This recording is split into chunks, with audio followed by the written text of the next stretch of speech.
Hi, in this video, we're going to learn how to use if-else statements inside our programs. Let's get started. As a refresher, an if-else statement is a control structure that can be used to direct our programs when it is met with a decision. If-else statements are extremely helpful in physical computing programs because our devices are constantly receiving information about their environment through sensors, and we can use if-else statements to give them directions based on the values they find. If statements work a bit differently depending on the way we define them. If we define multiple if statements one after another, our program will check each one individually and perform actions based on each condition. If we instead use an if-else structure, our program will check the conditions starting from the top, and once it finds one that is true, it will perform those actions and skip the rest of the statements. To write an if-else statement, we use this syntax. Let's explain this a bit. We start our statement with the if keyword. Inside parentheses, we write a condition. Indented below, inside curly braces, we write the commands to run if the above condition is true.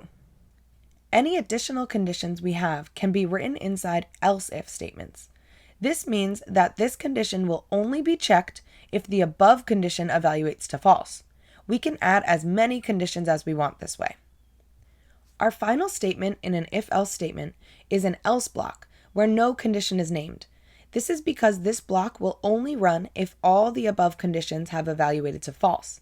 Note that else if and else blocks are optional. In this example, a variable pot value is being assigned to the current value of the potentiometer. Inside the if-else statement, there are three scenarios that will run different commands based on the value of the pot value variable. The first condition is checking if the potentiometer value is below 350. If it is, the red LED will be off. The second condition is checking if the potentiometer value is above 750. If it is, the red LED will be set to full brightness. The else statement covers any other scenario that does not fall into either of the previous cases. In this program, this would mean if the value was not less than 350 and the value was not greater than 750. So if the potentiometer value is between 350 and 750, this command would run, which would set the LED to about half brightness. When we run this program, we can see that the brightness of the LED is affected by the specific location of the potentiometer. During your next exploration, you'll be using a new component. A button is a simple switch mechanism that is used to control some aspect of a machine or process.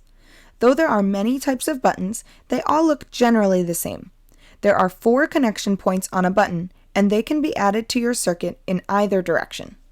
In this lesson, we learned how to use if and if-else statements inside our programs. Now it's your turn to explore these statements in your own Arduino programs.